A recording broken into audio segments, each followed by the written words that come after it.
saculejo do navio que eu cheguei aqui.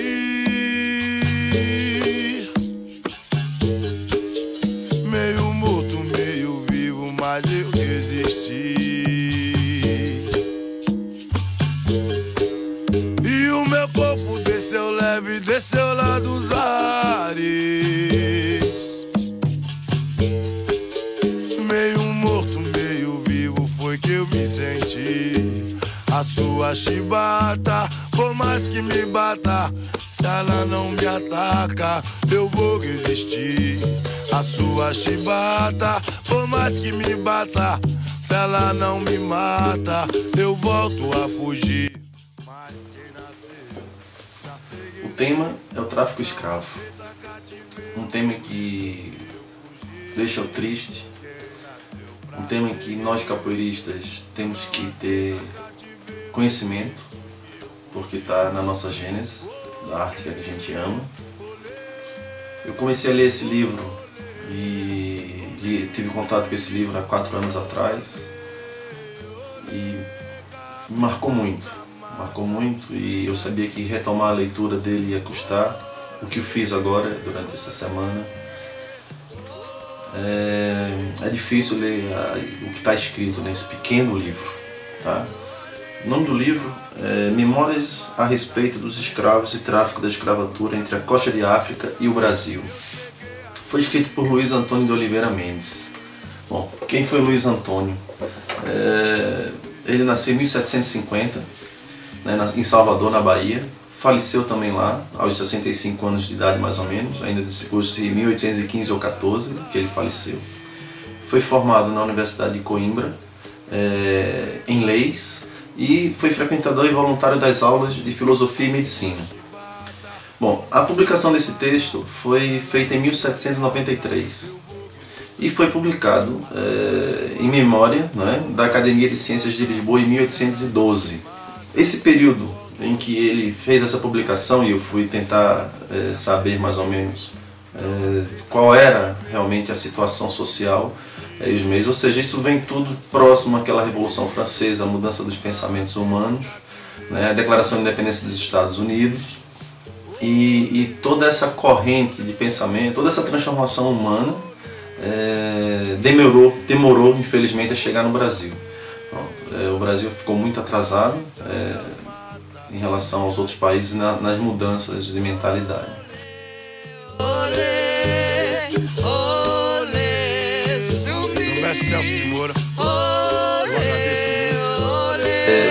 Dos lugares que ele teve, que ele visitou, pronto, chamada Mina, né, Cabinda, Reino de Angola, Novo Redondo, Benguela, Cabo Verde, Bissau, Cachel, Fernando Pó, Ilha do Príncipe, São Tomé e Ano Bom.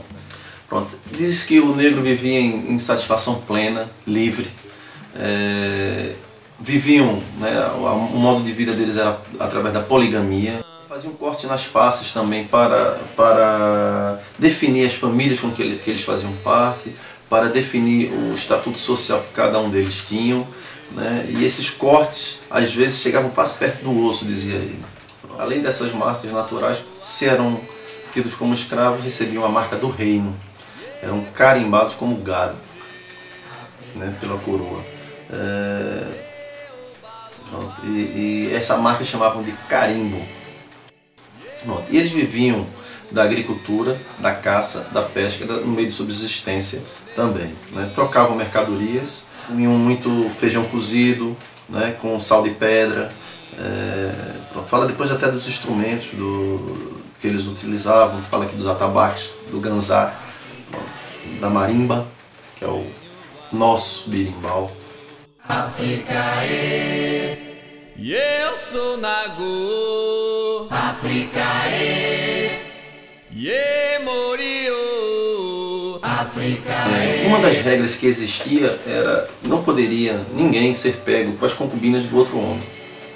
Quando era por roubo também existia condenação à escravidão. As outras duas coisas que aconteciam para ser escravos eram os reinos que faziam guerra, aquele reino que ganhasse a guerra poderia escravizar. Depois tinha a forma de traição. O que eles diziam era que existiam os piratas, que tentavam atrair pessoas para perto da mata e que eles prendiam ali por pirataria e levavam para os portos também. Um desses juízes que faziam o julgamento eram os sobas. E os sorbas, eles eram, infelizmente, eram ajudados pelos capitães mores. Ou seja, os capitães mores eram aqueles que depois transacionavam os que fossem condenados à escravidão para o caudal. Alguém infringindo a lei, ele poderia, se ele tivesse alguém que fosse subordinado a ele, ou seja, um homem, ele poderia mandar os filhos, a mulher e até sobrinhos no lugar dele. E de acordo com o grau de condenação, iam uma, duas ou mais pessoas no lugar dele. De todo canto, África negro malê.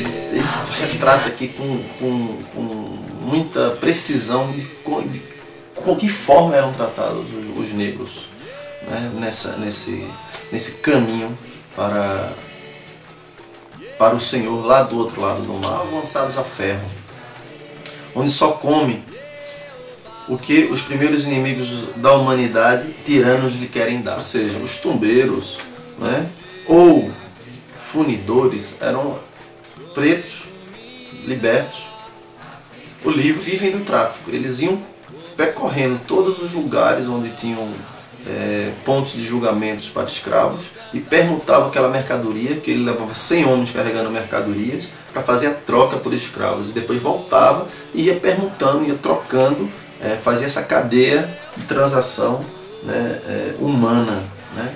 O libambo. Libambo é uma corrente de ferro de meia polegada, grosso, que cabe até 100 escravos. O libambo das escravas é outro, vem separado e solta das crianças. O carapetal, que era um saco de farnel que o sertanejo tem comprado para eles se sustentarem até a chegada a outro presídio, onde se refazem novos gêneros. E a água eles só bebiam quando conseguissem ultrapassar as léguas de um poço para outro. Está falando aqui de 1, 6, 7, 8 meses de caminhada. Veja, eles estão o tempo todo acordando durante toda a noite, que é para eles não poderem fazer levante, não se organizarem, não descansarem, não. É mesmo vencer pelo cansaço. Tudo lhe é escasso, mal cozido, mal assado e de má vontade. 45% morrem durante o caminho. São entregues, né, nos postos marítimos, armazenados nos portos, são mal alimentados, onde eram guardados como gado. Chegando no navio, são fechados dentro da escotilha. O processo ainda é mais penoso. Eles entram a faltar tudo o mais que em terra já faltava. Metidos 200 a 300 escravos na coberta. Então aí, chegando nos navios, o sal, o calor, a falta de ar, a falta de comida, tudo escasso. Mandam vir aos ferros para cima uma porção da escravatura, para que possam respirar novo ar. Não mandam vir maior quantidade, porque temem um levante. A terceira idade da escravidão é quando chega no Brasil. Saem de uma situação para uma outra pior. Mandados a sentar em lotes e com separação dos grandes aos pequenos, das pretas maiores e menores, na rua pela frente da propriedade do verdadeiro Senhor. Ele diz que, apesar de ter muita abundância no Brasil, abundância de tudo, mesmo assim o escravo não tem direito a ela. Então o escravo ele tenta dar um ar de saúde para que possa ser vendido, porque se ele não for vendido ele vai continuar morrendo ali, definhando, porque eles não ligam.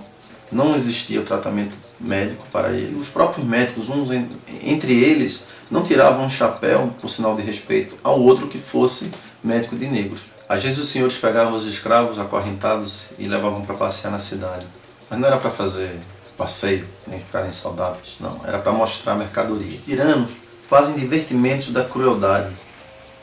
Antes de ser açoitado, é picado, furado. Depois dos açoites, recebe cera quente. Fala sobre o fim que esses escravos muitas vezes têm. Suicidam, cortando a garganta, saltam dos andares mais altos, pulam dentro dos poços, morrem também do banzo, da saudade, assassinam seus senhores e depois são condenados à morte.